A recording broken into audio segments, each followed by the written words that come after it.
सबके ज़िंदगी में कोई वो ज़रूर होता है या होती है जिसका कहा बहुत मायने रखता है। उसने जो कहा था वो उम्र भर याद रहता है और उसके उसके साथ किए गए वादे पर लोग ज़िंदगी वार देते हैं, पूरी ज़िंदगी काट देते हैं। तो उसी प्रकार की एक कहानी है, उसने कहा था। बहुत ही अच्छी कहानी है ये, जितना वर्णन करें उतना कम।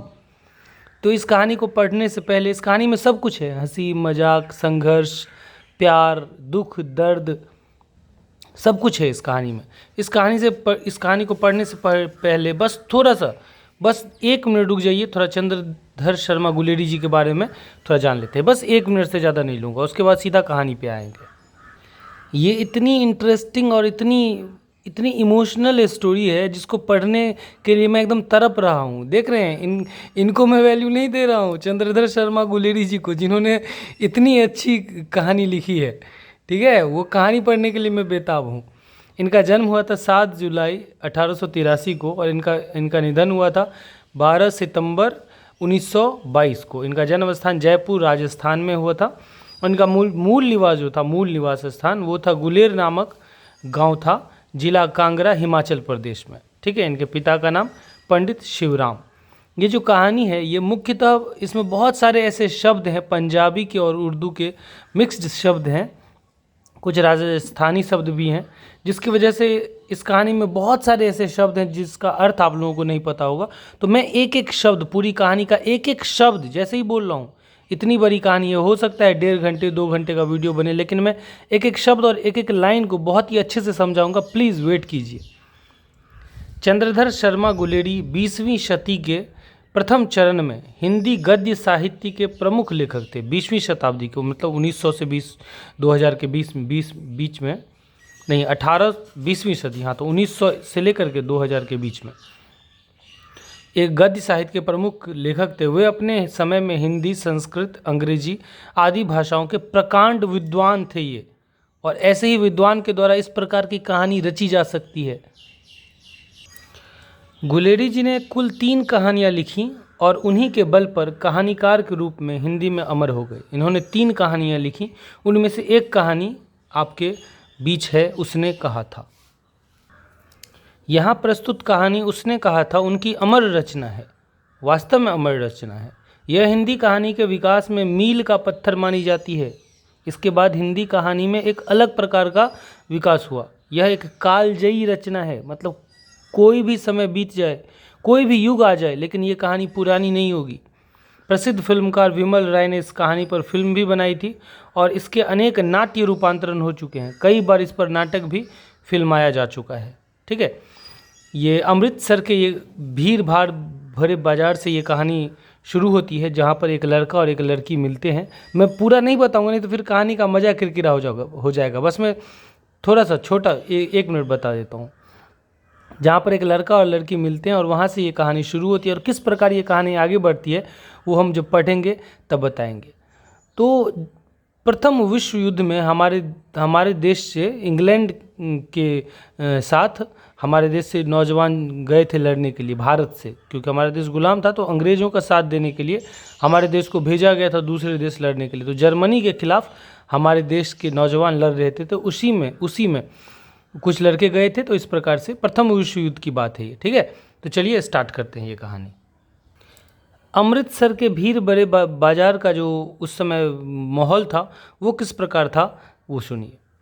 बड़े बड़े शहरों के इक्के गाड़ी वालों की जुबान के कोरों से जिनकी पीठ छिल गई है और कान पक गए हैं, उनसे हमारी प्रार्थना है कि अमृतसर के बम्बू काट वालों की बोली का मरहम लगावें। बड़े बड़े शहरों में रहने वाले लोग जिनके कान और पीठ इक्के गाड़ी वालों की जुबान से छिल गई है, मतलब वहाँ के जो गाड़ी वाले हैं बहुत ही कड़वा बोलते हैं, तो उनसे जिनकी कान छिल गई है वो लोग कभी अमृतसर आएँ और वहाँ के बम्बू काट वालों की बोली सुने। यहाँ पर जो गाड़ी चलाते हैं उनकी बोली सुने, वो आपके जख्म पर, आपके छिली हुई कान पर या पीठ पर, पके हुए कान पर मरहम का काम करेगी।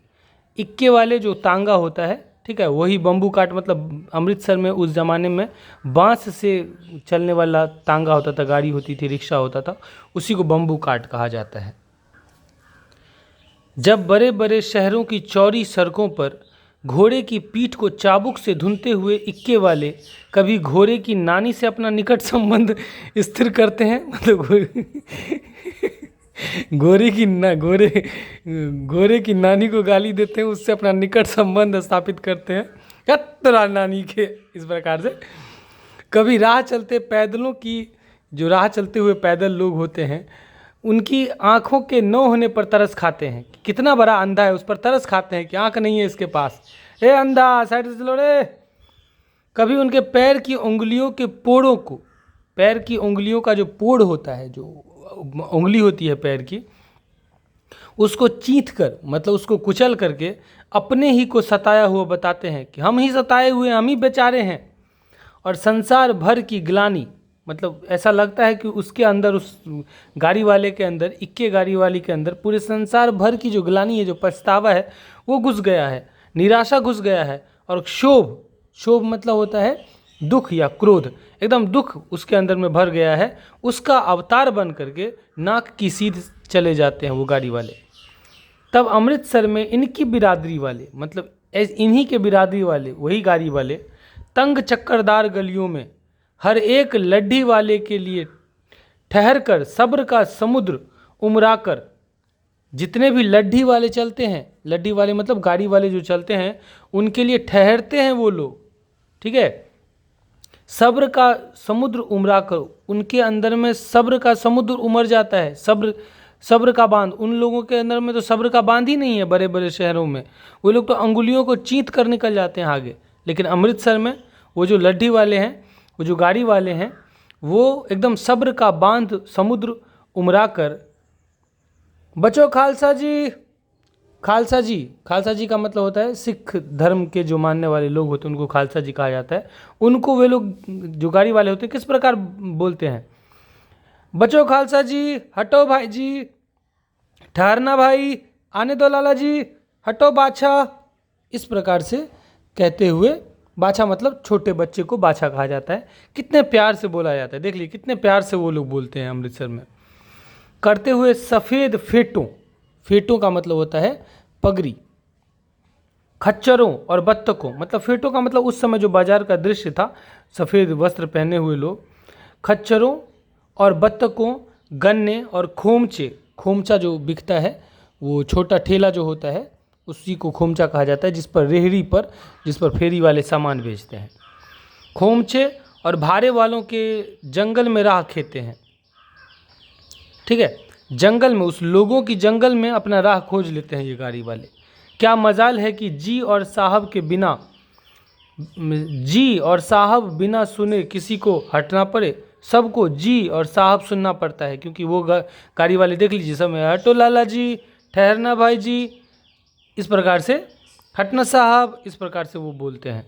यह बात नहीं कि उनकी जीभ चलती नहीं है, चलती है, उनकी जीभ भी चलती है, लेकिन वैसी नहीं चलती जैसे बड़े शहरों में चलती है गाड़ी वालों के। उनकी जीभ भी चलती है, पर मीठी छुरी की तरह महीन मार करती है। इनकी जो जुबान चलती है वो मीठी छुरी की तरह चलती है, वो काट भी देती है और पता भी नहीं चलेगा कि कट गई। यदि कोई बुढ़िया बार बार चुनौती देने पर भी, मतलब बार बार चेतावनी दे रहे हैं बुढ़िया को गाड़ी वाले, और नहीं हट रही है, और लीक से नहीं हटती, रास्ते से नहीं हटती, तो उनकी वचनावली की ये नमूने, तब वो उस बुढ़िया को क्या कहते हैं, सुनिए। ओए हट जा जीने जोगिए, हट जा कर्मा वालिए, हट जा पुत्ता प्यारिए, बच जा लंबी वालिए। समष्टि में इसका अर्थ है, मतलब कुल मिलाकर अगर देखा जाए, उस गाड़ी वाला जो उस बुढ़िया को बोल रहा है, तो उसमें कुल मिलाकर के समष्टि, मतलब कुल मिलाकर के इसका अर्थ ये है कि तू जीने लायक है, हट जा जीने जोगिए, तू जीने लायक है। हट जा कर्मा वालिए, तू एकदम भाग्यों वाली है। हट जा पुत्ता प्यारिए, तू अपने पुत्रों को प्यारी है। हट जा लंबी वालिए, तेरी लंबी उम्र तेरे सामने पड़ी है। देखिए, लंबी उम्र तेरे सामने पड़ी है, बुढ़िया को बोल रहा है वो गाड़ी वाला, एकदम भिरा के काट रहा है वो मीठी छुरी लगा करके, समझ रहे। तू क्यों मेरे पहियों के नीचे आना चाहती है, बच जा ओए लंबी वालिए। ऐसे बम्बू काट वालों के बीच में होकर, ऐसे ही बम्बू काट वाला, बहुत सारे बम्बू काट वाले, और वो अमृतसर का बाज़ार है। तो ऐसे ही बम्बू काट वालों के बीच में होकर एक लड़का और एक लड़की चौक की एक दुकान पर आ मिले। ठीक है, उसके बालों और इसके ढीले सुथने से, ढीले सुथना, सुथना का मतलब होता है सिख पुरुषों द्वारा जो पहने जाने वाला लंबा कुर्ता होता है, ढीला ढाला, उसको कहते हैं सुथना।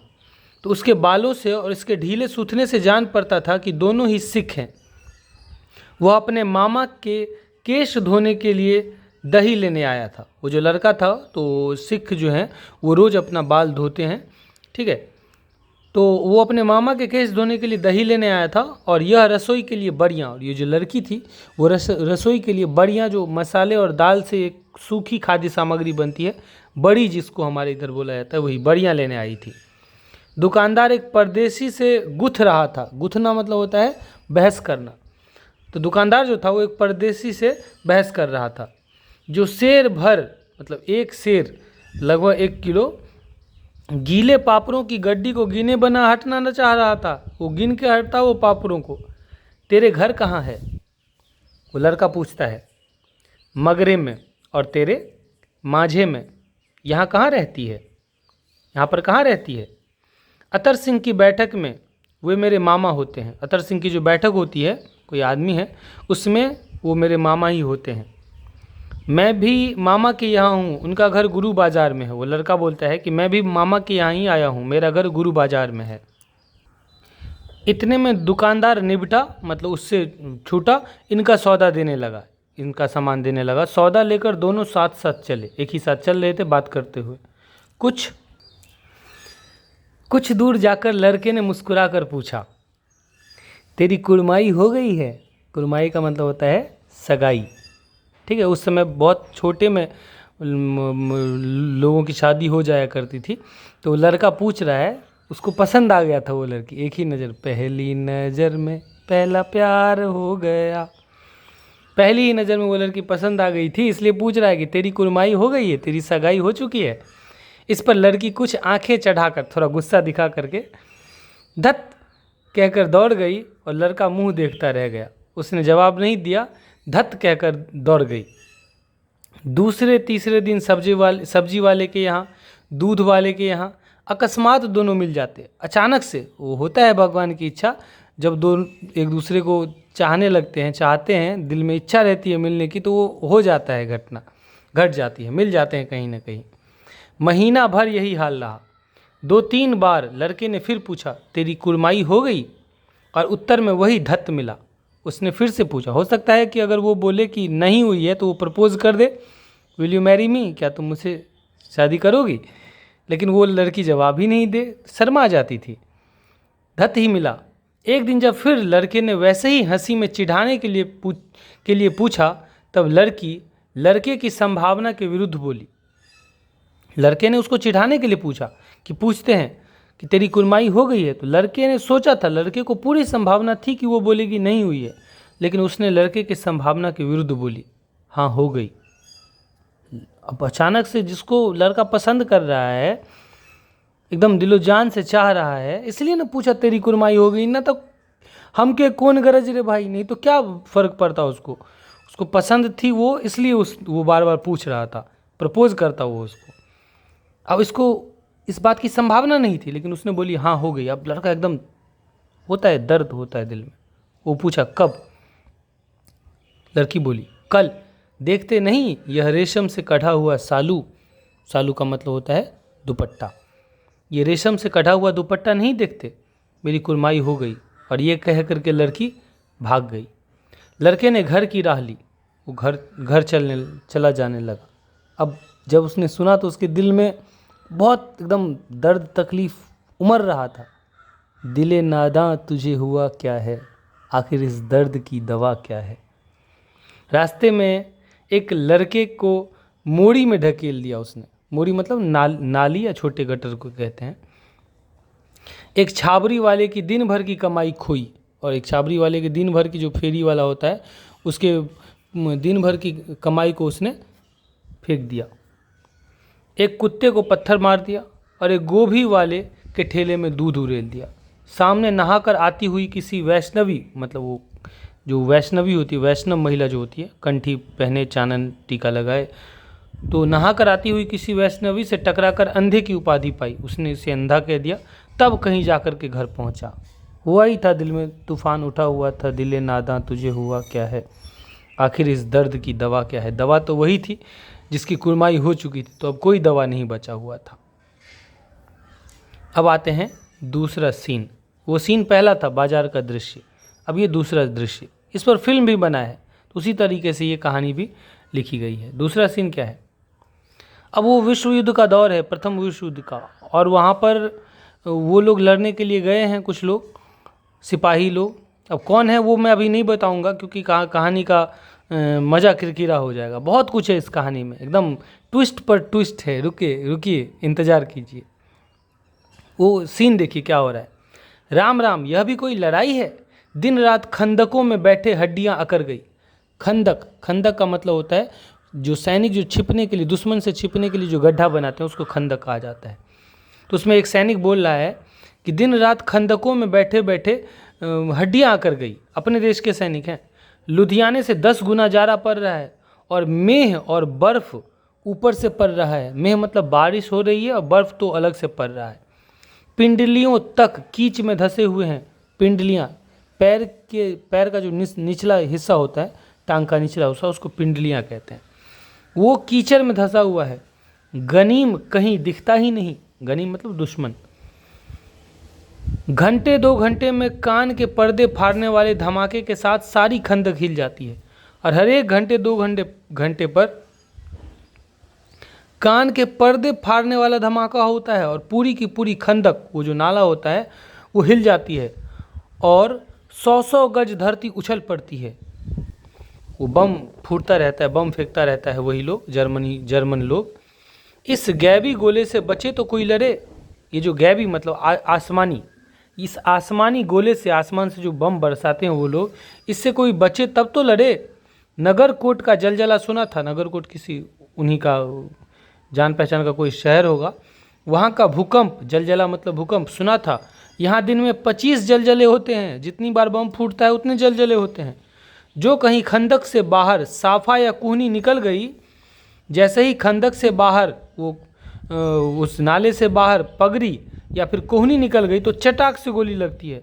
न मालूम बेईमान मिट्टी में लेटे हुए हैं या घास की पत्तियों में छिपे रहते हैं। ये दुश्मन जो जर्मन है, जर्मनी के खिलाफ लड़ने के लिए गए थे इंग्लैंड, हमारे इंग्लैंड के तरफ से हमारे देश के नौजवान।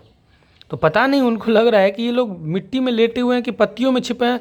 जैसे ही साफा या केहूनी निकलती है कि चटाक से गोली लग जाती है। लहना सिंह, और 3 दिन हैं।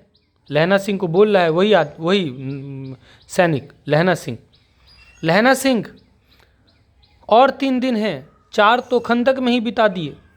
लहना सिंह भी खंदक में एकदम लेटा हुआ है, छुपा हुआ है, और एकदम बंदूक पे बंदूक तान रहा है, लहरा रहा है लहना सिंह। वो सैनिक सिपाही कहता है कि परसों रिलीफ आ जाएगी, और फिर 7 दिन की छुट्टी होगी। रिलीफ आने के बाद, रिलीफ मतलब कुछ बचाने के लिए लोग आएंगे, फिर दूसरी टीम रहेगी यहाँ पर। इन लोगों को फिर 7 दिन की छुट्टी मिलेगी। अपने हाथों झटका करेंगे। झटका का मतलब होता है जो बकरा काटते हैं, पशु को जो काटा जाता है मीट बनाने का, एक ही बार में जो काट दिया जाता है उसको झटका कहा जाता है। तो मानना होता है कि किन्हीं लोगों को एक ही बार में काटने से जानवरों को दर्द कम होता है। कहते हैं कि अपने हाथों से झटका करेंगे और पेट भरकर खाएंगे और सोए रहेंगे। उसी फिरंगी मेम के बाग में मखमल की सी हरी घास है। वो जो फिरंगी मेम इंग्लैंड जो ले गई थी इन लोगों को, इंग्लैंड की तरफ से लड़ने के लिए गए थे, तो वो जो फिरंगी मेम जो इन लोगों का देखभाल करती थी, उनके बगीचे में एकदम मखमल सी घास है, फल और दूध की वर्षा कर देती है।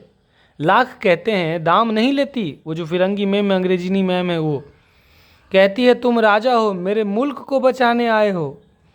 अब ये लाइन आप गुमराह मत हो जाइएगा, कन्फ्यूज़, कि वो फिरंगी मेम जो है वो इससे कह रही है उस नौजवान से, उस सिपाही से, कि तुम तो राजा हो, मेरे मुल्क को बचाने आए हो। ये जो लाइन है वो लहना सिंह को कह रहा है, वो जो सिपाही है जिसने इतनी बातें कही है कि यह भी कोई लड़ाई है, कंदक में बैठे बैठे पसलियाँ आकर गई। वो जो जिसने इस लहना सिंह को कहा है, और उसने जो कहा है तुम राजा हो जो मेरे मुल्क को बचाने आए हो, तो ये उस गोरी मैम ने नहीं कहा, उसने लहना सिंह को कटाक्ष करते हुए, टोंट मारते हुए कहा है। क्योंकि दोस्त में जब बातचीत होती है तो वो अक्सर टोंट मारा करते हैं, चिढ़ाया करते हैं पुरानी बातों को याद दिला करके। तो ये जो लाइन है, तुम राजा हो मेरे मुल्क को बचाने आए हो, ये बात लहना सिंह को कभी किसी ने कहा था। अब किसने कहा था, ये कहानी में ट्विस्ट है, हम आगे बताएंगे आपको। 4 दिन तक पलक नहीं झपकी, 4 दिन से सोए नहीं हैं। बिना फेरे घोड़ा बिगड़ता है। अब लहना सिंह कह रहा है उसको कि बिना फेरे घोड़ा बिगड़ता है और बिना लड़े सिपाही। अगर घोड़े को न फेरा जाए, मतलब उसको न टहलाया जाए, न दौड़ाया जाए, तो वो बिगड़ जाता है, गुस्सा हो जाता है। और अगर सिपाही न लड़े तो वो भी बिगड़ जाता है। मुझे तो संगीन चढ़ाकर मार्च का हुक्म मिल जाए। संगीन मतलब वो राइफल पर जो नुकीला हथियार देखते होंगे, जो राइफल होता था उसमें वो एकदम नुकीला भोंकने के लिए वो नुकीला हथियार जो होता है उसी को संगीन कहा जाता है। कहते हैं कि मुझे तो बस संगीन चढ़ाकर मार्च का हुक्म मिल जाए। मार्च मतलब जो फौजी जो चलते हैं, मार्च करते हैं, आगे बढ़ते हैं लड़ने के लिए, उसी को मार्च कहा जाता है। तो लहना सिंह कहता है कि मुझे तो बस मार्च का हुक्म मिल जाए, फिर 7 जर्मनों को अकेला मारकर न लौटूं तो मुझे दरबार साहब की देहली पर माथा टेकना नसीब न हो। ये कह रहा है कि अगर मैं 7 जर्मनों को मारकर अकेला न लौटूं तो मुझे जो दरबार साहब हैं, जो सिखों के भगवान हैं, उनके देहली पर, उनके दरवाजे पर माथा टेकना नसीब न हो। पाजी कहीं के, वो गाली दे रहा है उस जर्मनों को, पाजी कहीं के। कलों के घोड़े संगीन देखते ही मुंह फाड़ देते हैं। ये जो कलों के घोड़े हैं, कलों के घोड़े मतलब डरपोक लोग, ठीक है।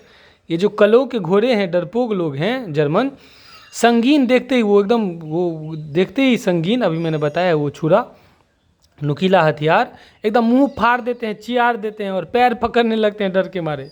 यो अंधेरे में 30 मन का गोला फेंकते हैं। अंधेरे में तो फेंक देता है गोला, वो सब छुप के, चुरा के। उस दिन धावा किया था, 4 मील तक एक जर्मन नहीं छोड़ा, सबको मार दिया था। पीछे जनरल ने हट आने का कमान दिया, नहीं तो उसी दिन बस पूरा जर्मनी एकदम ख़त्म करके आ जाते। लहना सिंह एकदम जोश में था वो, ठीक है, नहीं तो सीधे बर्लिन पहुंच जाते। क्यों? सूबेदार हजारा सिंह ने मुस्कुराकर कहा कि लहना सिंह, अगर जनरल पीछे हटने का आदेश नहीं देते तो तुम तो लगता है सीधे बर्लिन पहुंच जाते, जर्मनी की राजधानी। लड़ाई के उन्होंने मजाक करते हुए कहा उसको, लड़ाई के मामले जमादार या नायक के चलाए नहीं चलते। जो लड़ाई के जो मामले हैं, जो जमादार है, हवलदार से जो ठीक ऊपर पद होता है वो जमादार का पद होता है, ठीक है। और जमादार से जो ऊपर का पद होता है वो सूबेदार का होता है, और सूबेदार से जो ऊपर का पद होता है वो लेफ्टिनेंट का होता है, ठीक है।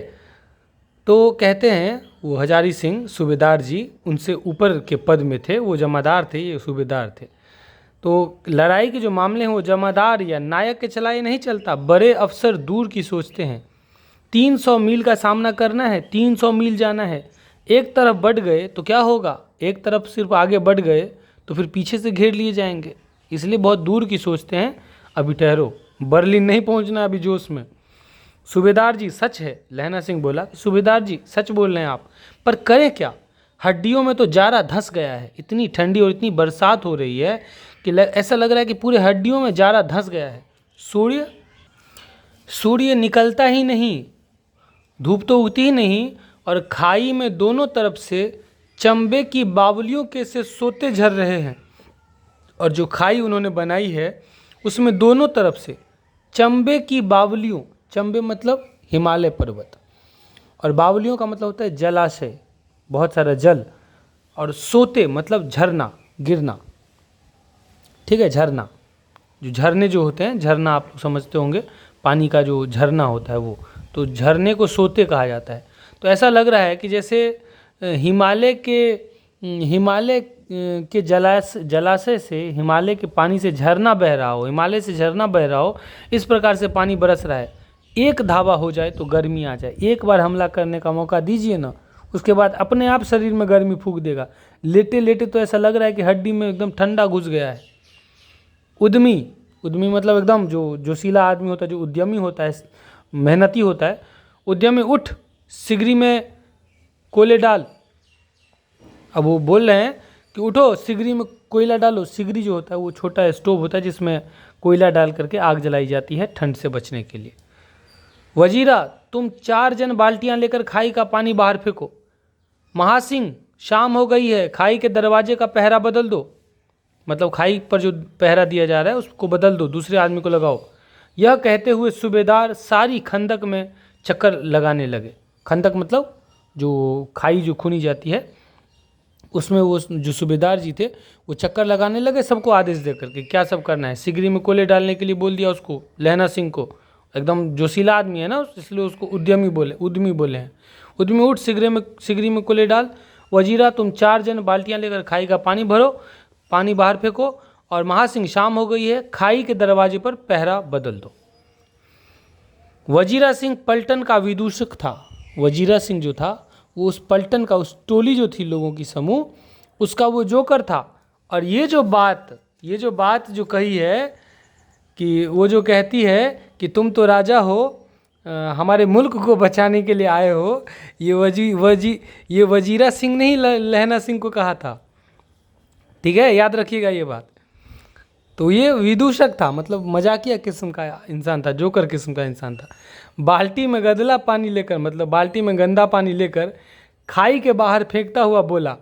खाई के बाहर फेंका उसने और बोला, मैं पाधा बन गया हूँ। पाधा मतलब एकदम पुरोहित, पंडित बन गया हूँ। करो जर्मनी के बादशाह का तर्पण। जर्मनी के जो बादशाह है, जर्मनी का बादशाह जो मर गया है उसका तर्पण करो। तर्पण मतलब हिंदू धर्म में पितरों को जल अर्पित करने की क्रिया होती है। पितरों को ऐसे जल अर्पण किया जाता है, चढ़ाया जाता है अपने मरे हुए पूर्वजों को, पितरों को। तो ये कह रहा है वजीरा सिंह पानी फेंकता हुआ कि मैं तो तर्पण कर रहा हूँ, देख लो जर्मनी के बादशाह का, एकदम पंडित बन गया, पुरोहित बन गया हूँ मैं। इस पर सब खिलखिलाकर हंस पड़े और उदासी के बादल फट गए। एकदम लोग एकदम हंस पड़े। लहना सिंह ने दूसरी बाल्टी भर उसके हाथ में देकर कहा। लहना सिंह ने दूसरी बाल्टी भरी और उसी वजीरा सिंह के हाथ में दे दिया और कहा। दोनों के बीच में नोकझोंक चलता रहता था। अपनी बाड़ी के खरबूजों में पानी दे देना। ये पानी, ऐसा खाद पानी पंजाब भर में नहीं मिलेगा। ये जो पानी है एकदम उपजाऊ पानी है, ये नहीं मिलेगा पंजाब में। वजीरा सिंह लो अपने खरबूजे में पानी दे देना। मजाक कर रहा है। हाँ, देश क्या है, स्वर्ग है। मैं तो लड़ाई के बाद सरकार से 10 घूमा ज़मीन यहाँ मांग लूँगा और फलों के बूटे लगाऊंगा। वो बोला वजीरा सिंह, ये देश तो स्वर्ग है। सरकार जब लड़ाई ख़त्म हो जाएगी तो सरकार से 10 घूमा ज़मीन, वो कुछ मात्रा होगी वहाँ के स्थानीय लोगों की ज़मीन का, जैसे हमारे इधर बीघा चलता है, एकड़ चलता है, कट्ठा चलता है, धूर चलता है, गज चलता है, वैसे ही घूमा ज़मीन चलता होगा। तो 10 घूमा ज़मीन मांग लूँगा और यहीं पर फलों के बूटे लगाऊंगा, फलों के पेड़ पौधे लगाऊंगा। अब लहना सिंह ने थोड़ा मजाक करते हुए, चिढ़ाते, टांग खींचते हुए वजीरा सिंह को बोला कि लाड़ी होड़ा को भी यहाँ बुला लोगे या वही दूध पिलाने वाली फिरंगी मैम। लाड़ी होड़ा मतलब स्त्रियों के लिए सम्मान सूचक शब्द का इस्तेमाल किया जाता है, तो वो पंजाबियों में, तो वो कहते हैं कि अपनी स्त्री को भी बुला लोगे यहाँ पर, या फिर वही दूध पिलाने वाली मैम जो तुमको एकदम दूध मलाई पिलाती है। तो वजीरा सिंह कहता है, चुप कर, यहाँ वालों को शर्म वरम नहीं है। देश देश की चाल है, जो अलग देश की अलग चाल है, यहाँ के लोगों में बिल्कुल शर्म नहीं है। आज तक मैं उसे समझा न सका कि सिख तंबाकू नहीं पीते, वह सिगरेट देने में हट करती है, ओठों में लगाना चाहती है सिगरेट, और मैं पीछे हटता हूँ तो समझते हैं कि राजा बुरा मान गया, मेरे मुल्क के लिए लड़ेगा नहीं। अब देखिए वजीरा सिंह भी टांग खींच रहा है उसका, इसका लहना सिंह का। ठीक है, ये फिर से वो लाइन दोहरा रहा है कि वो समझती, जब मैं पीछे हटता हूँ सिगरेट पीने से, वो समझती नहीं कि सिख तंबाकू नहीं खाते, सिगरेट नहीं पीते, और जैसे ही मैं पीछे हटता हूँ तो समझती है कि राजा बुरा मान गया, अब मेरे मुल्क के लिए लड़ेगा नहीं। वो फिर से राजा बुरा मान गया और मेरे मुल्क के लिए लड़ेगा नहीं, वो फिर से लहना सिंह को चिढ़ाने के लिए वजीरा सिंह बोल रहा है। याद रखिएगा इस लाइन को। अच्छा, अब बोधा सिंह कैसा है? अच्छा है, जैसे मैं जानता ही न हूँ। वो पूछ रहा है कि बोधा सिंह ठीक है? हाँ ठीक है। अब लहना सिंह बोलता है, अच्छा जैसे मुझे पता ही ना हो। रात भर तुम अपने दोनों कंबल उसे उठाते हो और खुद जो है तुम सिगरी के सहारे गुजर करते हो। बोधा सिंह जो था वो सूबेदार जी का पुत्र था, बेटा था। ठीक है, और वो एकदम बुखार लग चुका था, उसकी तबीयत खराब थी। तो वो रात भर तुम अपने दोनों कंबल उसे उठाते हो और खुद सिगरी के सहारे, वो आग के सहारे गुजर करते हो, उसके पहरे पर खुद पहरा देने जाते हो तुम, अपने सूखे लकड़ी के तख्तों पर उसे सुलाते हो और खुद कीचड़ में पड़े रहते हो। कहीं तुम ना मादे पड़ जाना, तुम ना मादे मतलब ठंडे ठंडे पड़ जाना, तुम्हें ना बुखार लग जाए। जारा क्या है? मौत है जारा। इतनी कड़क ठंड है, बर्फ़ मतलब माइनस में टेम्परेचर है, ऊपर से बर्फ़, ऊपर से बरसात, कीचड़, ऊपर से बिना कंबल के, बिना कपड़ों के। ये जारा तो मौत के समान ही है ना। और निमोनिया से मरने वालों को मुरब्बे नहीं मिला करते, और जो निमोनिया से मरते हैं, बरसात में भीग करके मरते हैं, उनको मुरब्बे मतलब नहर के पास की ज़मीन नहीं मिलती नहाने के लिए, उछल उछल के नहाएगा। निमोनिया से पीड़ित है ना, तो उसको मुरब्बे नहीं मिलते। मुरब्बे का मतलब नहर के पास की ज़मीन को मुरब्बा कहा जाता है। यहाँ पर अब ये जो है, अच्छा अब बोधा सिंह कैसा है, ये किसने किससे कहा? ये वजीरा सिंह ने, जो मजाकिया किस्म का आदमी है, उसने लहना सिंह से पूछा कि अच्छा बोधा सिंह कैसा है। तो लहना सिंह जवाब देता है कि अच्छा है। उस पर वजीरा सिंह बोलता है कि जैसे मैं जानता ही ना हूँ, रात रात भर तुम अपने दोनों कंबल उसे उठाते हो और खुद सिगरी के सहारे गुजर करते हो। कौन ऐसा करता है? लहना सिंह बोधा सिंह का ख्याल रख रहा है। रात रात भर खुद अपना कंबल उसे उठा देता है बोधा सिंह को, और खुद सिगरी के सहारे गुजर करता है लहना सिंह का बेटा नहीं है बोधा सिंह। ये जो है बोधा सिंह, ये सूबेदार जी का बेटा है। और लहना सिंह उसके सिर पर उसके बदले में पहरा देता है वो, और अपना सूखा लकड़ी, जो लहना सिंह है वो अपने सूखे लकड़ी का जो तख्ता है वो सोने के लिए उसको देता है, और खुद कीचड़ में पड़ा रहता है। तो वो कहता है कि कहीं तुम न मादे पड़ जाना, जारा तो एकदम मौत है। हाँ, तो उस पर लहना सिंह जवाब देता है, जब उसने ये कहा, ये वजीरा सिंह ने जब ये इतनी बात कही लहना सिंह को, तो लहना सिंह कहता है कि मेरा डर मत करो, मेरे बारे में टेंशन मत लो भाई, मैं तो बुलेल की खड्ड के किनारे मरूंगा। बुलेल मतलब एक स्थान का नाम है, वहाँ पर जो खड्डा है, वहाँ पर जो गड्ढा है, वहाँ पर मैं मरूंगा। भाई कीरत सिंह की गोद पर मेरा सिर होगा, मेरा भाई जो कीरत सिंह है उसकी गोदी में मेरा सर होगा, और मेरे हाथ के लगाए हुए आंगन के आम के पेड़ की छाया होगी। और मैंने अपने हाथों से जो आंगन में जो आम का पेड़ लगाया है, उसमें उसकी छाया मेरे ऊपर में होगी। यहाँ पे मरने वाला नहीं हूँ मैं, लहना सिंह बोल रहा है। वजीरा सिंह ने त्योरी चढ़ाकर कहा। त्योरी मतलब एकदम क्रोध में, नाराज़गी में उसकी भौहें जो चढ़ जाती है, तो एकदम नाराज़ होकर के, एकदम गुस्से में वजीरा सिंह ने कहा, क्या मरने की रट लगाई है, मरे जर्मन और तुर्क। हाँ भाइयों, चलो आ जाओ, कुछ गाओ। हाँ, कैसे गाना है? दिल्ली शहर दे पिशोर नू जांदिए, कर लेना लौंगा दा व्यापार मंडिए, कर लेना नाड़ दा सौदा अड़िए, ओए लाना चटका कदुए नू कदुवन आए मजेदार गोड़िए, हुण लाना चटका कदुए नू। ये गाना उसने वजीरा सिंह ने गाया, पहले ही बताया कि जोकर था। अब इस गाने का मतलब क्या है? ऐ दिल्ली शहर से पेशावर को जाने वाली, मंडी में लौंगों का व्यापार कर लेना, अरे नारे का सौदा भी कर लेना। नारा मतलब कुछ छोटी सामान, कोई छोटा सौदा। ओए अब हमें कद्दू चखना है, ए गोरे वर्ण वाली, कद्दू अत्यंत स्वादिष्ट पका है, अब हमें कद्दू चखना है। इस प्रकार का गाना गा रहा है वो, और सारे उसके साथ गा रहे हैं। कौन जानता था कि दाढ़ियों वाले घरबारी सिख ऐसे लुच्चे गीत गाएंगे। पर सारी खंदक गीत से गूंज उठी, पूरे खंदक, वो जो खाई में जो लेटे हुए थे नौजवान, वो सारे गाने लगे, और सिपाही फिर से ताजे हो गए, मानो 4 दिन से सोते और मौज ही करते रहे, इस प्रकार से ताजे हो गए। अब ये सीन तीसरा है। दोपहर रात बीत गई है। तीसरे सीन में देखिए, दोपहर रात बीत गई है, अंधेरा है, सन्नाटा छाया हुआ है। बोधा सिंह जो बीमार था, जिसकी हिफाजत लहना सिंह कर रहा था, बोधा सिंह खाली बिस्किटों के टीनों पर, खाली बिस्किट का टीन रखा हुआ है, 3 टीनों पर अपने दोनों कंबल बिछाकर, लहना सिंह के 2 कंबल और एक बरान कोट ओढ़ कर सो रहा है। लहना सिंह ने भी अपना कंबल दे दिया है उसको, 2 कंबल और एक बरान कोट, सैनिकों के पहनने के लिए बारिश से बचाने वाला कोट जो होता है उसी को बरान कोट कहते हैं, वो ओढ़ करके सो रहा है बोधा सिंह। लहना सिंह पहरे पर खड़ा है, उसके बदले एक आंख खाई के मुंह पर है और एक बोधा सिंह के दुबले शरीर पर, लहना सिंह का। बोधा सिंह कराहा, बोधा सिंह एकदम दर्द से कराहा, बीमार था वो। क्यों बोधा भाई, क्या हुआ? लहना सिंह ने पूछा। पानी पिला दो। लहना सिंह ने कटोरा उसके मुंह से लगाकर पूछा। कहो कैसे हो? पानी पीकर बोधा बोला।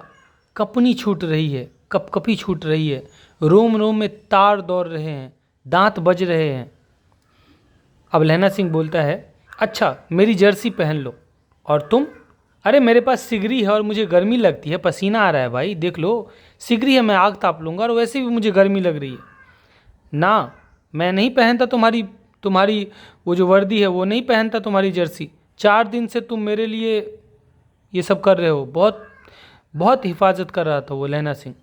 कहने जैसे ही बोधा सिंह ने कहा कि 4 दिन से तुम मेरे लिए ये सब कर रहे हो, मुझे कंबल, अपना कंबल दे रहे हो और तुम ठंडी में ठिठुर रहे हो, लहना सिंह को बोला। तब लहना सिंह उसको ऐसे ही फुसलाने के लिए, हाँ याद आई, मेरे पास दूसरी नरम जर्सी है, मतलब और गरम जर्सी है। हाँ गरम जर्सी है, आज सवेरे ही आई है। विलायत से मेमे जो हैं, विलायत से जो मेम साहब हैं, वो बुन करके भेज रही हैं सैनिकों के लिए। गुरु साहब उनका भला करें। यूँ कहकर लहना सिंह ने अपना कोट उतार कर जर्सी उतारने लगा। अपना कोट उतारा और अपनी जर्सी जो थी वो उतारने लगा लहना सिंह ने बोधा सिंह को देने के लिए। बोधा सिंह ने कहा, सच कहते हो और नहीं तो झूठ? अरे झूठ बोलूँगा भाई मैं तुमको, लहना सिंह ने कहा।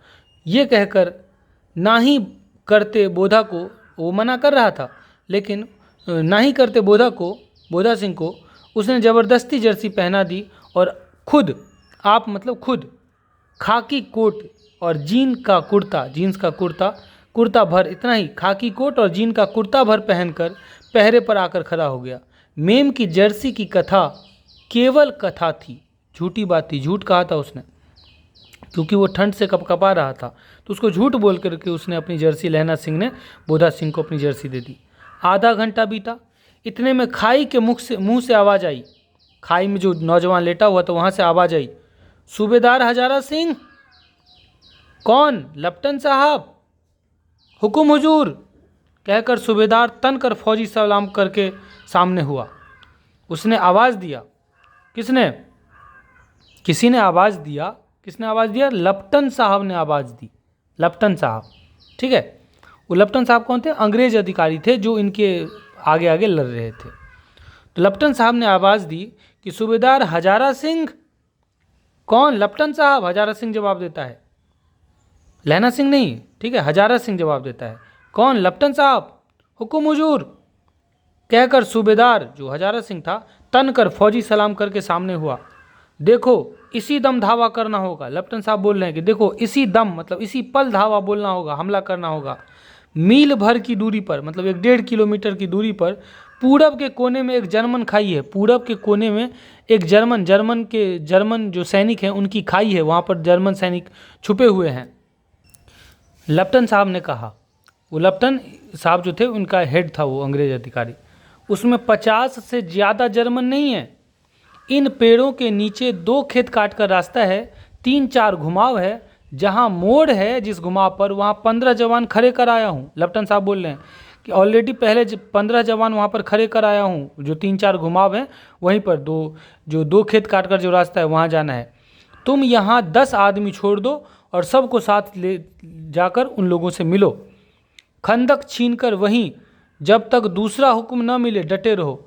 खंदक छीन लेना है उस जर्मन सैनिकों से, वो जो खाई उन लोगों ने बनाई उनसे छीन लेना है, उस पर हमला करके, और जब तक हुक्म न मिले यहाँ से वहाँ पर डटे रहो, वहीं पर रहना, आना नहीं है, हम यहाँ रहेगा। लप्टन साहब बोल रहे हैं कि मैं यहीं पे रहूँगा, तुम लोग जाओ, जो हुक्म। अब यहाँ से 10 आदमी को छोड़ कर के बाकी जितने भी लोग थे यहाँ के, उन सबको बोला जाने के लिए। चुपचाप सब तैयार हो गए। लप्टन साहब का हुक्म कौन नहीं मानेगा। बोधा भी कंबल उतार कर चलने लगा। तब ललना सिंह ने उसे रोका। लहना सिंह ने उसे रोका बोधा सिंह को।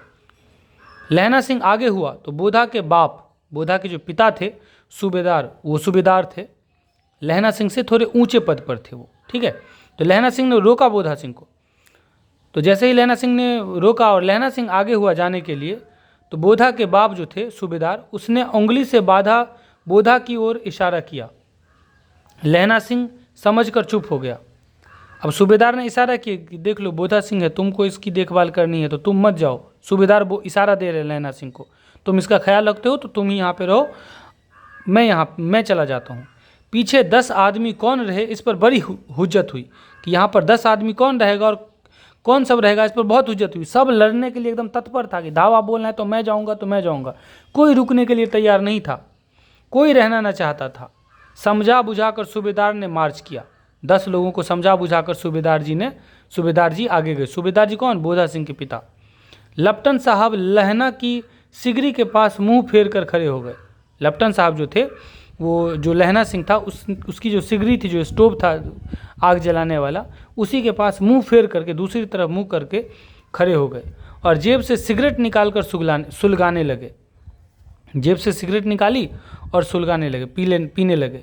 10 मिनट बाद उन्होंने लहना की ओर हाथ बढ़ाकर कहा, लहना सिंह की तरफ हाथ बढ़ा करके उसने लप्टन साहब ने कहा, लो पियो, तुम भी पियो। आँख मारते मारते मतलब ये नहीं कि वो जो लहना सिंह था उसने वो लप्टन साहब को आँख मारने ऐसे इशारा नहीं, आँख मारने का मतलब दबा कर चुपके से देखना, चुपके से ऐसे आँख ओझल करके देखना, ठीक है। तो आँख मारते मारते लहना सिंह सब समझ गया। अब क्या समझ गया वो आगे पढ़ते हैं। मुंह का भाव छिपाकर, उसके मुंह पर जो भाव आया ये छिपाकर उसने बोला, लाओ साहब, वो सिगरेट पीने के लिए लाओ साहब। हाथ आगे करते ही उसने सिगरी के उजाले में साहब का मुंह देखा। जैसे ही उस साहब ने हाथ आगे किया सिगरेट देने के लिए लहना सिंह को, तो उस उजाले में उसका मुंह देखा लहना सिंह ने। बाल देखे, उसका बाल भी देखा लप्टन साहब का। तब उसका माथा ठनका, तब अचानक से लहना सिंह का माथा ठनक गया। अरे बाप रे बाप, लप्टन साहब के पट्टियों वाले बाल एक दिन में कहाँ उड़ गए? लप्टन साहब के तो पट्टियों वाले बाल थे, लंबे लंबे बाल थे, तो एक ही दिन में उड़ कहाँ गए? उनकी जगह कैदियों के से कटे हुए बाल कहाँ से आ गए? एक ही दिन में कैदियों जैसे बाल कैसे कटवा लिया लप्टन साहब ने? शायद साहब शराब पिए हुए हैं और उन्हें बाल कटाने का मौका मिल गया है। लहना सिंह ने जांचना चाहा। उसे लगा लहना सिंह को हो सकता है साहब ने शराब पी लिया है और बाल कटाने का भी मौका मिल गया तो कटवा लिया होगा। लहना सिंह ने जांचना चाहा कि लप्टन साहब सही में ये लप्टन साहब हैं कि कोई और है। तो जांचते हुए आगे बोला लहना सिंह, लप्टन साहब 5 वर्ष पहले, लप्टन साहब जो थे वो 5 वर्ष पहले उसकी रेजिमेंट में थे। जो लप्टन साहब थे वो 5 साल पहले लहना सिंह के ही रेजिमेंट में थे, लहना सिंह के साथ ही रहते थे। तो लहना सिंह जो था वो बहुत अच्छे से लप्टन साहब को जानता था। तो उसके जान पहचान, उसको जांचने के लिए ये आदमी जो है वो लप्टन साहब ही हैं या कोई और है, ये जांचने के लिए लहना सिंह ने आगे उससे कुछ प्रश्न किए। और ऐसे प्रश्न किए, अपना भाव छिपा करके प्रश्न कर रहा है लहना सिंह, ताकि उसको ना पता चल जाए कि उसको शक हो चुका है। तो लहना सिंह पूछता है उससे, लप्टन साहब से, क्यों साहब, हम लोग हिंदुस्तान कब जाएंगे? लड़ाई ख़त्म होने पर। क्यों, क्या यह देश पसंद नहीं? लप्टन साहब बोलते हैं, क्यों, ये देश पसंद नहीं है? नहीं साहब, शिकार के वे मज़े यहाँ कहाँ? लहना सिंह बोलता है, याद है पार साल मतलब पिछले साल, नकली लड़ाई के पीछे हम आप जगाधरी ज़िले में शिकार करने गए थे। एक नकली लड़ाई हुई थी, उसमें हम और आप जो थे वो जगाधरी ज़िले में शिकार करने के लिए गए थे हिंदुस्तान में। हाँ, वहीं जब आप खोते पर सवार थे। हाँ, वही जब आप खोते मतलब गधे पर सवार थे। ये लहना सिंह बोल रहा है लप्टन साहब को। और आपका खानसामा अब्दुल्ला, खानसामा मतलब रसोइया जो खाना बनाता है, और आपका जो खानसामा था अब्दुल्ला रास्ते के एक मंदिर में जल चढ़ाने को रह गया था। रास्ते के एक मंदिर में जल नहीं चढ़ा पाया था वो, और उस खानसामा का क्या नाम था? अब्दुल्ला। यहाँ पर देख लीजिए ध्यान से, कितने बारीकी से ये उसकी जांच कर रहा है। लहना सिंह जांच कर रहा है उस व्यक्ति की, लप्टन साहब की, कि ये वाकई में लप्टन साहब है कि नहीं। तो आपका जो खानसामा था, जो रसोइया था अब्दुल्ला, वो रास्ते के एक मंदिर में जल चढ़ाने से नहीं चढ़ा पाया भगवान को जल। बेशक पाजी कहीं का। हाँ बिल्कुल, अब वो गाली दे रहा, वो जो लप्टन साहब थे वो बोल रहे बेशक पाजी कहीं का, हाँ वो गधा था। उसके बाद लहना सिंह बोलता है, और सामने से वह नील गाय निकली कि ऐसी बड़ी मैंने कभी ना देखी थी, और आपकी एक गोली कंधे में लगी और पुट्ठे में निकली। आपने जो गोली मारी थी लप्टन साहब, वो तो उस नील गाय के कंधे में निकली थी और पुट्ठे पीछे से निकली थी। ऐसे अफसर के साथ शिकार खेलने में मज़ा है। क्यों साहब, शिमले से तैयार होकर उस नील गाय का सर आ गया था ना। अब ये लहना सिंह बोला उसे कि शिमले से तैयार होकर के उस नील गाय का सर दिया था तैयार करने के लिए, वो आ गया था ना।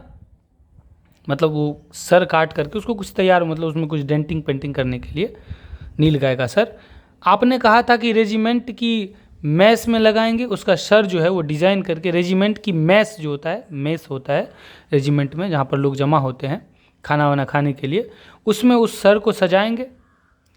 हाँ, अब वो बोल रहे हैं लप्टन साहब, हाँ पर मैंने वह विलायत भेज दिया, दूसरे देश भेज दिया।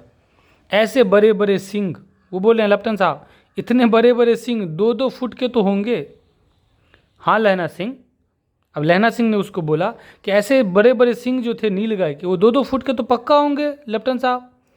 हाँ लहना सिंह, 2 फुट 4 इंच के थे। अब वो लप्टन साहब बोल रहे हैं लहना सिंह को, तुमने सिगरेट नहीं पिया? पीता हूँ साहब, दिया सलाई लेके आता हूँ। लहना सिंह ने बोला कि पी रहा हूँ साहब, थोड़ा दिया सलाई लेके आता हूँ।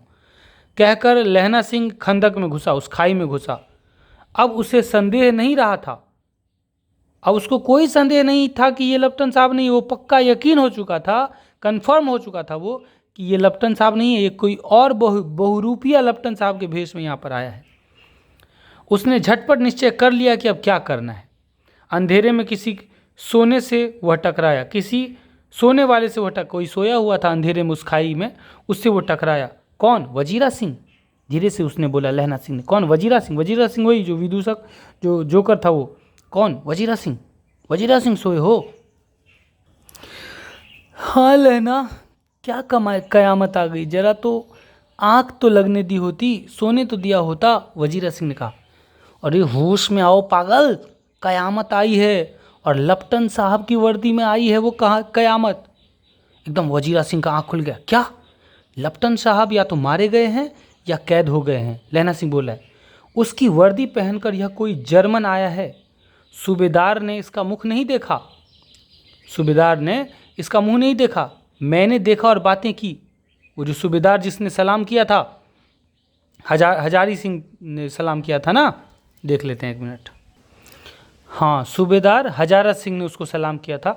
तो सूबेदार ने उसका मुंह नहीं देखा, हजारा सिंह ने, मैंने देखा और बातें भी की है। सोहरा साफ उर्दू बोलता है पर किताबी उर्दू बोलता है, और मुझे पीने को सिगरेट दिया है।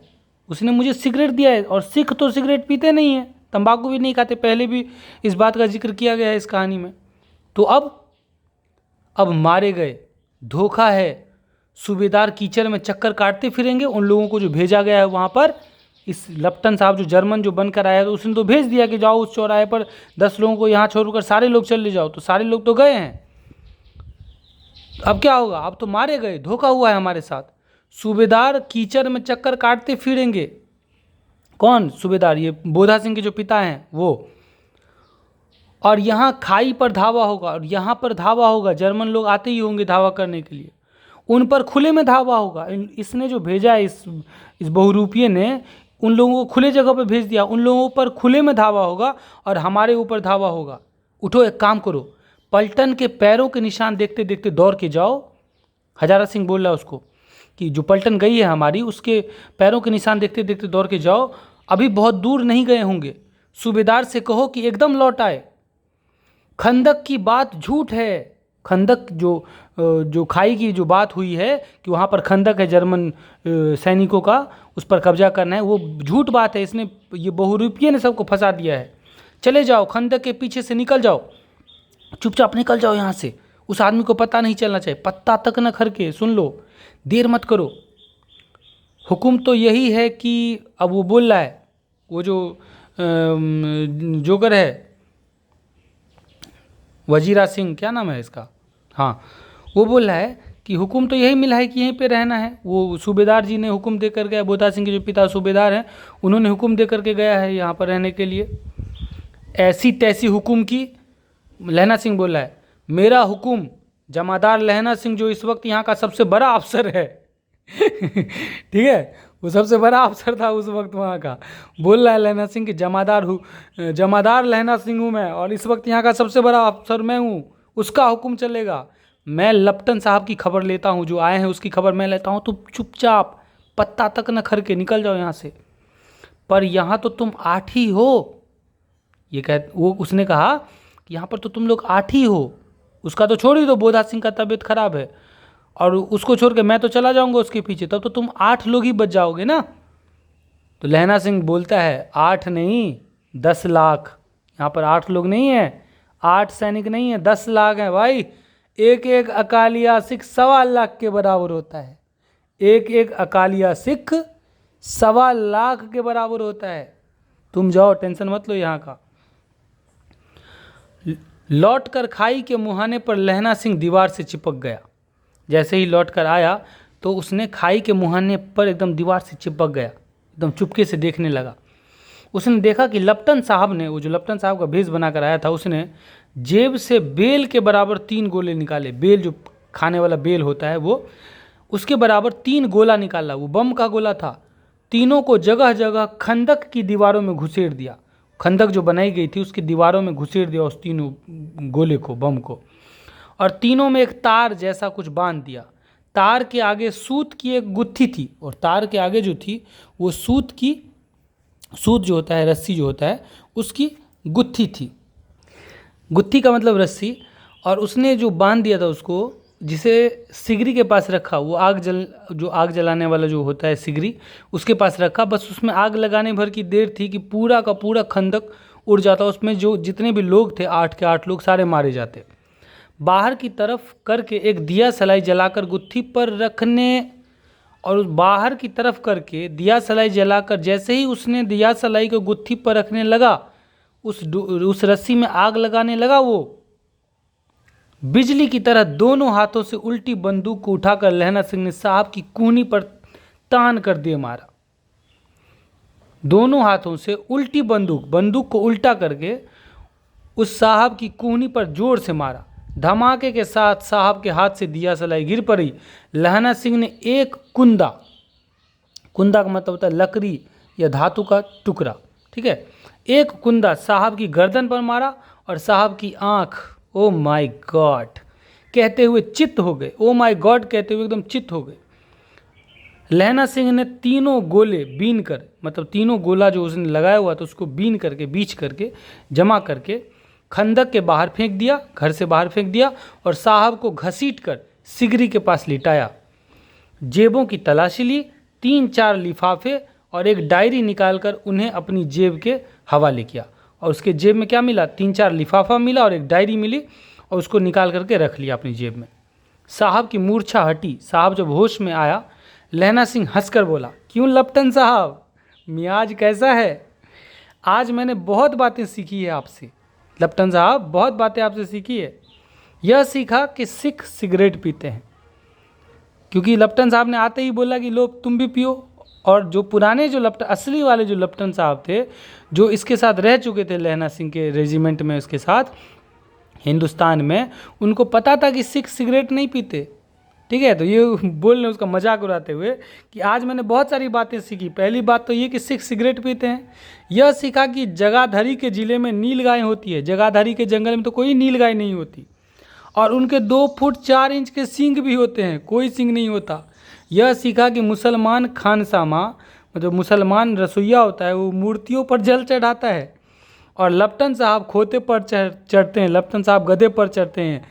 ये सब कुछ बात झूठ थी।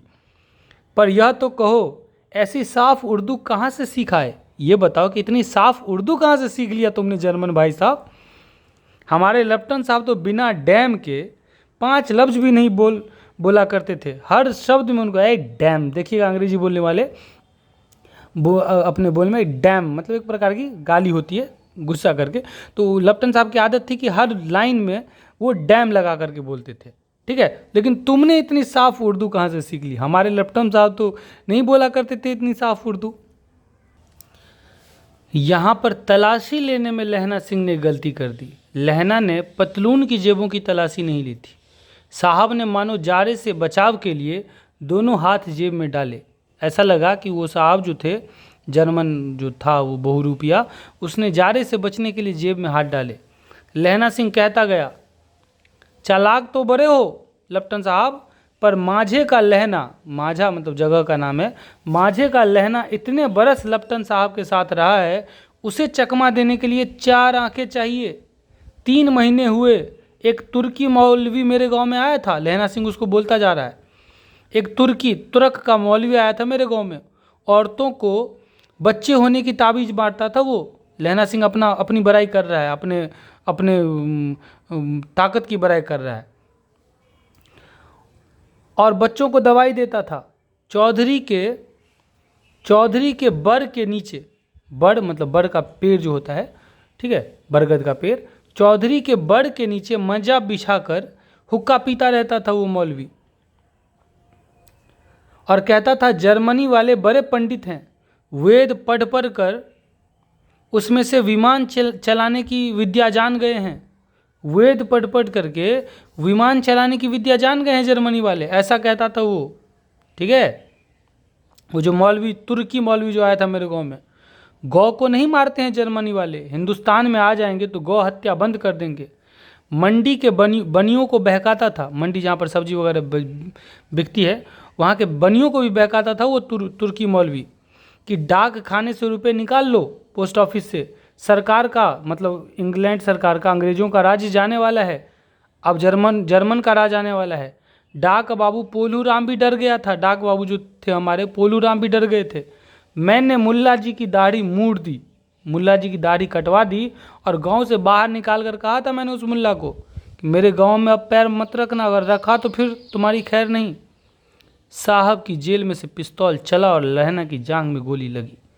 लहना सिंह ये कहने में व्यस्त था, लेकिन साहब ने, उस जर्मन ने, उस बहुरूपिये ने अपने जेब में से पिस्तौल निकाली और गोली चला दी। लहना की जांघ में गोली लगी। इधर लहना की हेनरी मार्टिनी के 2 फायरों ने, और लहना के पास जो हेनरी मार्टिनी था, हेनरी मार्टिनी एक प्रकार की सैन्य राइफल होती है जो प्रथम विश्व युद्ध में जिसका उपयोग होता था, उस राइफल का, उसका नाम था हेनरी मार्टिनी। उसका 2 फायर लहना सिंह ने कहा और साहब की कपाल क्रिया कर दी, मतलब उस साहब की कपाल क्रिया हो गई, ख़त्म, टाटा बाय बाय। धड़ाका सुनकर सब दौड़ आए। जैसे ही धड़ाका हुआ सब दौड़ करके आ गए। बोधा चिल्लाया, क्या हुआ? लहना सिंह ने उसे यह कहकर सुला दिया कि एक हरका हुआ कुत्ता आया था, मार दिया, और औरों से सब हाल कह दिया, और बाकी के लोगों से सब बताया कि क्या हुआ था। बोधा चूँकि उसका तबीयत खराब था तो लहना ने उसको कुछ नहीं बताया। सब बंदूकें लेकर तैयार हो गए। लहना ने साफा फाड़ कर, जो साफा पहनते हैं उसको फाड़ करके, पगड़ी जो पहनते हैं, घाव की दोनों तरफ पट्टियां कसकर बांधी। घाव मांस में ही था, हड्डी तक घाव नहीं पहुंचा हुआ था, मांस में ही घाव था। पट्टियों के कसने से लहू निकलना बंद हो गया, खून निकलना बंद हो गया।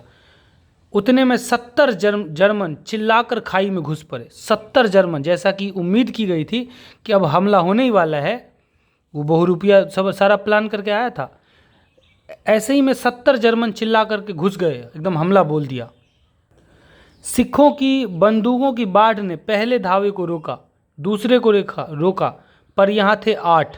लहना सिंह तक कर मार रहा था। वह खड़ा था और लेटे हुए थे।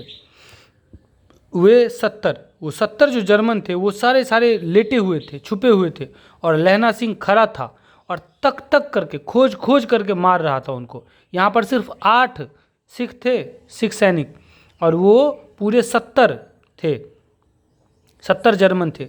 अपने मुर्दा भाइयों के शरीर पर चढ़कर जर्मन आगे घुसे आते थे। मुर्दा भाइयों के शरीर पर चढ़ करके वो जर्मन लोग जो थे वो आगे बढ़ रहे थे, उस पर इसके खुंदक में घुस रहे थे। थोड़े ही मिनटों में अचानक आवाज़ आई, वाहे गुरु जी की फतह, वाहे गुरु जी का खालसा। और धड़ाधड़ बंदूकों के फायर जर्मनों की पीठ पर पड़ने लगी। पीछे से जो यहाँ से गए हुए थे पहले, वो सब भी अब लौट आए थे अपने अपने अड्डे पर, और सारे एकदम वाहे गुरु जी की फतेह और वाहे गुरु जी का खालसा करते करते हुए जर्मनों की पीठ पर गोली दागने लगे। ऐन मौके पर जर्मन दो चक्की के पार्टों के बीच में आ गया। वो जो जर्मन 70 के 70 लोग थे, ऐन मौके पर बीच में फंस गए। उधर से भी सिख और इधर से भी ये 8 लोग अपनी ही बुने हुए जाल में फंस गए। वो पीछे से सूबेदार हजारा सिंह के जवान आग बरसाते थे और सामने लहना सिंह के साथियों के संगीन चल रहे थे। संगीन वही हथियार चल रहे थे। पास आने पर पीछे वालों ने भी संगीन पुरोना शुरू कर दिया। जैसे ही नज़दीक आए तो पीछे वाले जो सैनिक थे, सिख सैनिक, उन लोगों ने भी संगीन पिरोना शुरू कर दिया, संगीन भोंकना शुरू कर दिया। राइफल में से गोली चलती है, ठीक है, और राइफल के ऊपर में जो नुकीला हथियार लगा रहता है, इतना बड़ा 1 हाथ का करीब नुकीला रहता है, वो भोंक दिया जाता है मारने के लिए। जैसे ही नज़दीक में आया तो संगीन भी भोंक रहा था और गोली भी चला रहे। दूर जब राइफल दूर रहता है तो गोली चलाते हैं, नज़दीक आते हैं तो वो भोंक करके मार दिया जाता है। एक किलकारी और हुई, एक बार और शोर हुआ, अकाल सिक्खा दी फौज आई, वाह गुरु जी दी फतह, वाहे गुरु जी दा खालसा, सत श्री अकाल पुरुष। और लड़ाई खत्म हो गई। 63 जर्मन या तो खेत रहे, मतलब मर गए, या कराह रहे थे। सिखों में 15 के प्राण गए। सूबेदार के दाहिने कंधे में से गोली आर पार निकल गई। लहना सिंह की पसली में एक गोली लगी। लहना सिंह को फिर से गोली लगी। एक गोली पहले भी लगी थी जांग में, इस बार पसली में लग गई। उसने घाव को खंदक की गीली मट्टी से पूर लिया, एकदम उस पर भर दिया। बाकी का साफा कसकर कमरबंद की तरह लपेट लिया। किसी को खबर न हुई कि लहना सिंह के दूसरा घाव भारी घाव लगा है, कि लहना सिंह को जो दूसरी बार जो घाव लगा है वो बहुत भारी घाव लगा है। लड़ाई के समय चांद निकल आया था। जब लड़ाई हो रही थी तो चांद पूरा एकदम निकला हुआ था। ऐसा चांद जिसके प्रकाश से संस्कृत कवियों का दिया हुआ नाम क्षयी नाम सार्थक होता है। और हवा ऐसी चल रही थी जैसी बाणभट्ट की भाषा में दंत विनोपदेशाचारी कहलाती। यहाँ पर चांद का वर्णन है कि वो चांद जो थी उसका नाम क्षयी इसलिए रखा गया क्योंकि वो एकदम मलिन था। चांद तो उगा था लेकिन बिल्कुल भी उसमें प्रकाश नहीं था उस चांद में। और उतने ठंड में, उस बरसात में कहाँ से प्रकाश आएगा। और ठंडी और हवा इतनी तेज़ बह रही थी कि उसको हम बोल सकते हैं, उस हवा को क्या बोल सकते हैं, दंत वीणोपदेशाचार्य, मतलब दांत से वीणा बजाने की कला। एकदम वो जो हवा बह रही थी वो ऐसा लग रहा था कि हमारे दांत से हमारे शरीर में वीणा बजवा रही है। दांत ऐसे नहीं, ठंडी में दांत जो ऊपर नीचे टकराता रहता है, इस प्रकार से हो रहा था। वजीरा सिंह कह रहा था कि कैसे मन भर फ्रांस की भूमि मेरे बूटों से चिपक रही थी। वजीरा सिंह बता रहा था कि जब वो गया था उस बुलाने के लिए, वजीरा सिंह वही जो जोकर था, वो जो बुलाने के लिए गया था अपने साथियों को, कैसे मन भर के भर मिट्टी, फ्रांस की जो मिट्टी थी, फ्रांस की ज़मीन पर लड़ रहे थे, उसके जूतों में चिपक रही थी। जब मैं दौरा सूबेदार के पीछे गया था तब सूबेदार ने लहना सिंह से सारा हाल सुना और कागजात पाकर उसकी तुरंत बुद्धि को सराह रहे थे और कह रहे थे कि तू न होता तो आज सब मारे जाते। सूबेदार ने जब ये सारा हाल सुना, ये सारा किस्सा सुना, और जब उसको कागजात मिली और उसने जो उससे हथियार था, उससे जो निकाला था उसकी तलाशी लेकर के, तो जब ये उसने लिया सूबेदार ने, तब उसकी तुरंत बुद्धि को सराह रहे थे। किस प्रकार इसकी बुद्धि ने काम किया कि वो लप्टन साहब नहीं है, कोई और है, और किस प्रकार से इसने सबकी जान बचाई। अगर आज लहना सिंह नहीं होता तो सारे के सारे मारे जाते। उसने अपनी तुरंत बुद्धि की वजह से सबकी जान बचाई। इस लड़ाई की आवाज़ 3 मील दाहिनी ओर की खाई वालों ने सुन ली थी। 3 मील दाहिनी ओर, यहाँ पर खूब धड़ाधड़ बंदूक चला, दूर तक आवाज़ आएगी। तो 3 मील दाहिनी ओर जो खाई वाले थे, इन्हीं के साथी वाले थे, उन लोगों ने सुन ली थी। उन्होंने पीछे से टेलीफोन कर दिया था। वहाँ से झटपट 2 डॉक्टर और 2 बीमार ढोने की गाड़ियाँ चली, जो कोई 1.5 घंटे के अंदर आ पहुँची। वो जो गाड़ियाँ निकली वहाँ से, वो 1.5 घंटे में पहुँच गई। फील्ड अस्पताल नज़दीक था, सुबह होते होते वहाँ पहुँच जाएंगे, इसलिए मामूली पट्टी बांधकर एक गाड़ी में घायल लिटाए गए और दूसरी में लाशें रखी गई। मामूली पट्टी बांध दिया गया क्योंकि सुबह होते होते पहुँच ही जाना है वहाँ पर। सूबेदार ने लहना सिंह की जांघ में पट्टी बंधवानी चाहिए, पर उसने यह कहकर टाल दिया। सूबेदार, अब यहाँ पर कौन से सूबेदार हैं? वही बोधा सिंह के पिता। उसने लहना सिंह की जांघ में पट्टी बंधवानी चाहिए, पर उसने यह कहकर टाल दिया कि थोड़ा घाव है, सवेरे देखा जाएगा। लहना सिंह ने टाल दिया बात को। बोधा सिंह ज्वर में बर्रा रहा था। बर्रा मतलब बहुत बड़ा ज्वर था उसका, एकदम कांप रहा था वो ज्वर से, बुखार से। वह गाड़ी में लिटाया गया, बोधा सिंह को लिटाया गया गाड़ी में। लहना को छोड़कर सूबेदार जाते नहीं थे। सूबेदार नहीं जाना चाह रहे थे लहना सिंह को छोड़ करके, बोधा सिंह के पिताजी। यह देख लहना ने कहा, तुम्हें बोधा की कसम है और सूबेदारनी की सौगंध जो इस गाड़ी में न चले जाओ तो। सूबेदारनी की कसम है तुमको, जाओ, तुमको बोधा की कसम है, अपने बेटे की कसम है, जाओ इस गाड़ी में। और तुम? सूबेदार ने पूछा। मेरे लिए वहाँ पहुँचकर गाड़ी भेज देना। लहना सिंह ने कहा कि वहाँ पहुँचकर मेरे लिए गाड़ी भेज देना, क्योंकि इस गाड़ी में सीट नहीं थी, और जनमन मुर्दों के लिए भी तो गाड़ियाँ आती ही होंगी। मेरा हाल बुरा नहीं है, लहना सिंह बोलता है। देखते नहीं मैं कितने अच्छे से खड़ा हूँ। वजीरा सिंह तो मेरे पास है ही। अच्छा पर, सूबेदार जी ने कहा, अच्छा पर, वो कुछ बोलने लगे। बोधा गाड़ी पर लेट गया। अब भला आप भी चढ़ जाओ, सुनिए तो। अब वो बोलता है, लहना सिंह बोलता है सूबेदार को कि सुनिए, सूबेदारनी होरा को चिट्ठी अगर लिखना तुम।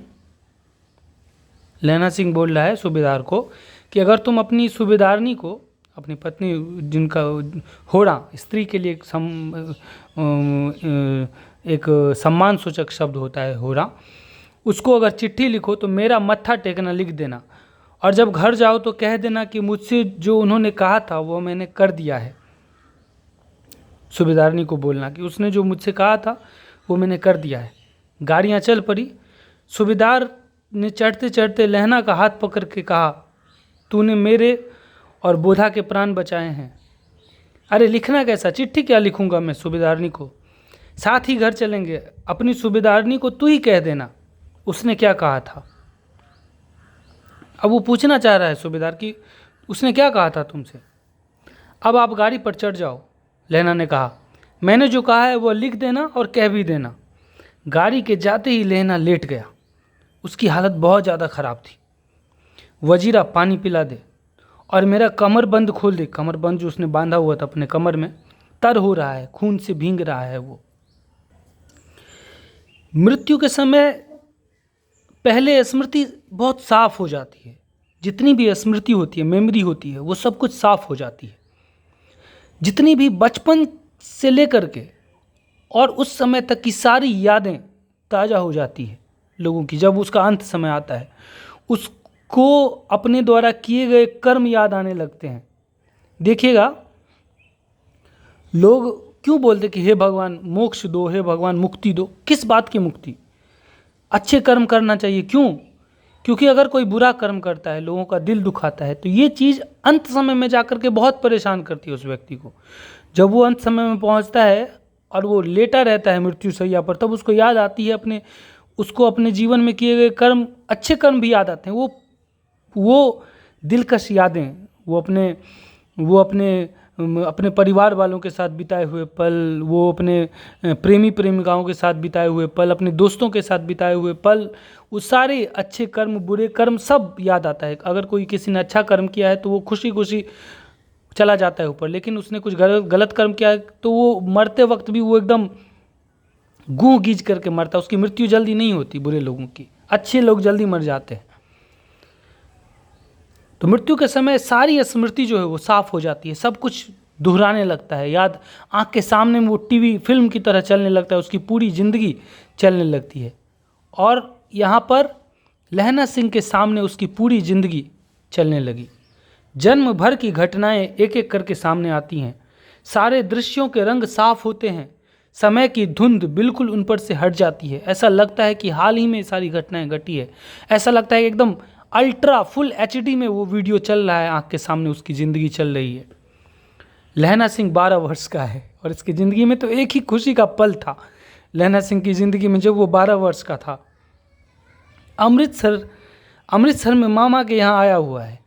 वो जो मेला जो मैंने आपको शुरू में बताया, मेले का दृश्य वो चल रहा है इसके सामने में। दही वाले के यहाँ, सब्जी वाले के यहाँ, हर कहीं उसे एक 8 वर्ष की लड़की मिल जाती है। जब वो पूछता है कि तेरी कुर्बानी हो गई, तब धत कह कर के वो भाग जाती है। एक दिन उसने वैसे ही पूछा तो उसने कहा, हाँ कल ही हो गई, देखते नहीं यह रेशम के फूलों वाला सालू। सुनते ही लहना सिंह को दुख हुआ, क्रोध हुआ। क्यों हुआ, क्यों क्रोध हुआ? क्या नाता था उस लड़की से? दिल का नाता था। वजीरा सिंह पानी पिला। वजीरा सिंह जो उसका दोस्त था, वही मजाकिया उसका जोकर दोस्त, उसने वजीरा सिंह से कहा कि पानी पिला। 25 वर्ष बीत गए इस बात को। अब लहना सिंह नंबर 77, इसका नंबर था नंबर 77, राइफल्स में जमादार हो गया था। हवलदार से ऊपर का पोस्ट होता है जमादार, और वजीरा सिंह हवलदार था, इसलिए उसने हुक्म दिया था उस वक्त। उस 8 वर्ष की कन्या का ध्यान ही न रहा। कैसे रहता, इतना व्यस्त हो गया था। ना मालूम वो कभी मिली थी भी या नहीं, भूल गया था वो उसको। 7 दिन की छुट्टी लेकर जमीन के मुकदमे की पैरवी करने वो अपने घर गया था।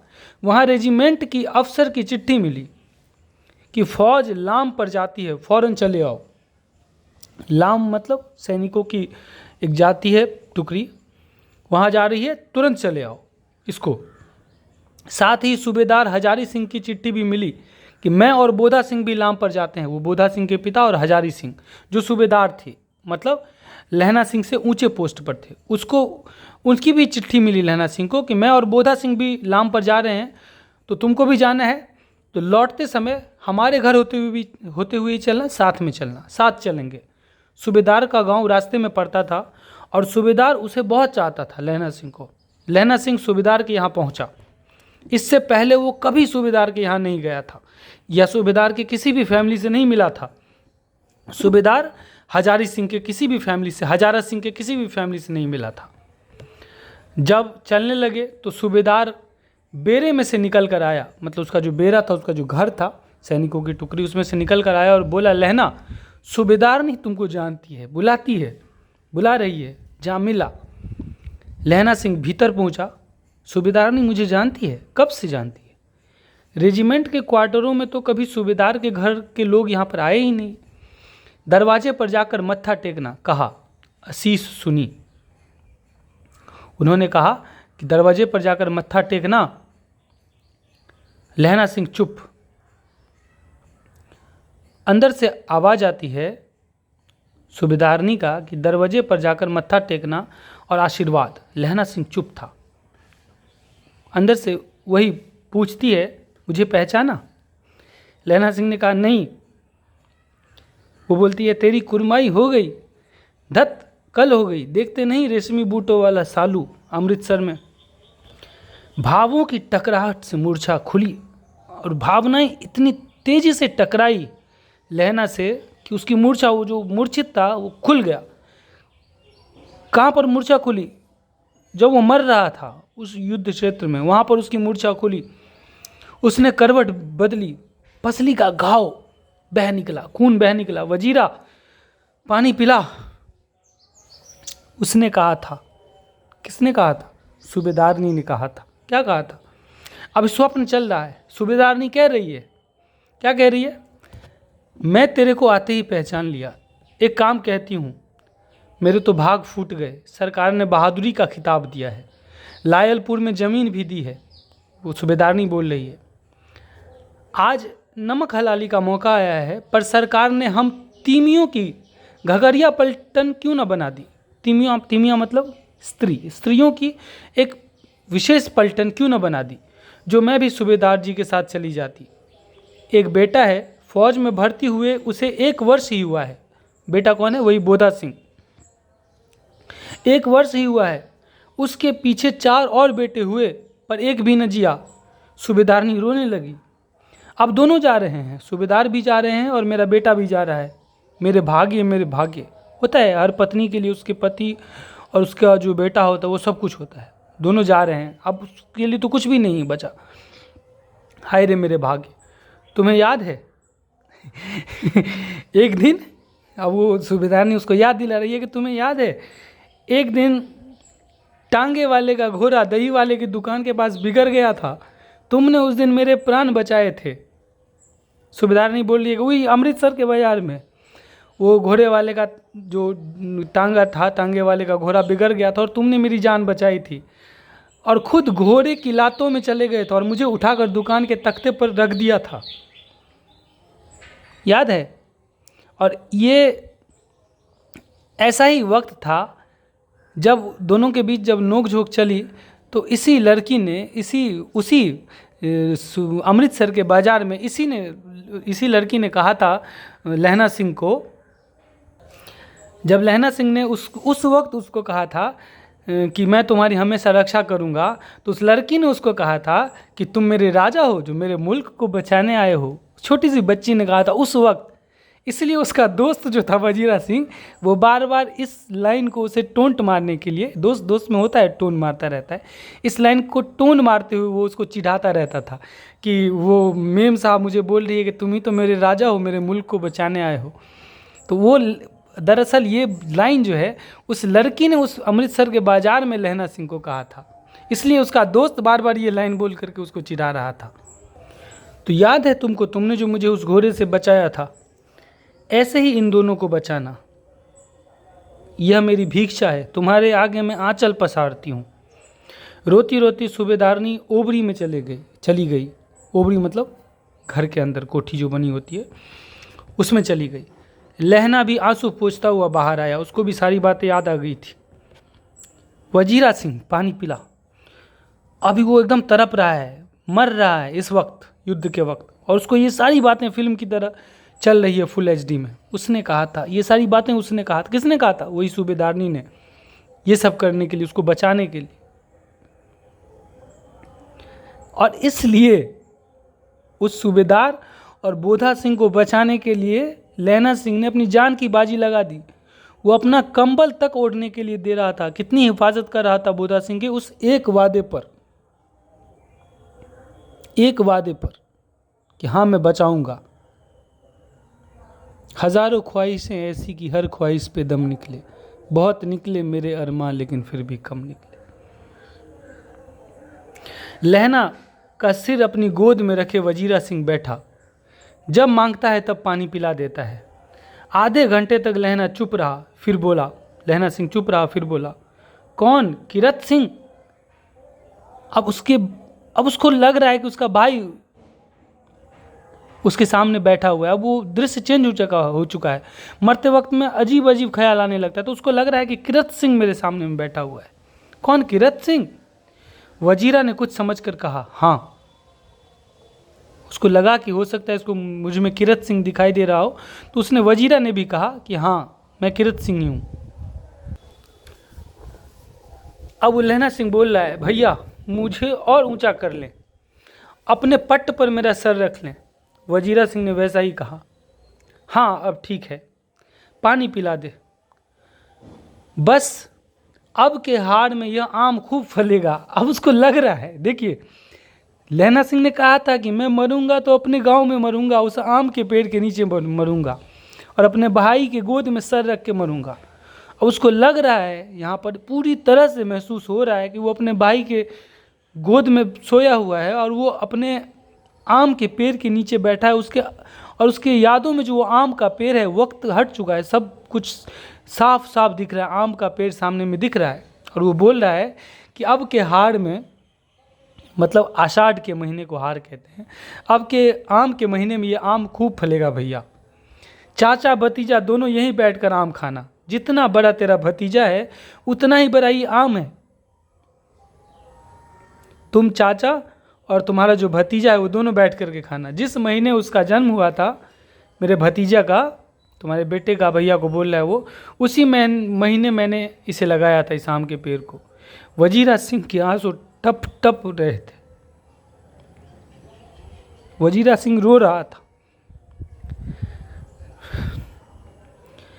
कुछ दिन पीछे लोगों ने अखबार में पढ़ा, फ्रांस और बेल्जियम 18वीं सूची, मैदान में घाव से मरा 77 नंबर 77 सिख राइफल्स जमादार लहना सिंह। उस एक वादे पर इसने अपनी ज़िंदगी कुर्बान कर दी। ये इश्क नहीं आसान, बस इतना समझ लीजिए, एक आग का दरिया है और डूब के जाना है।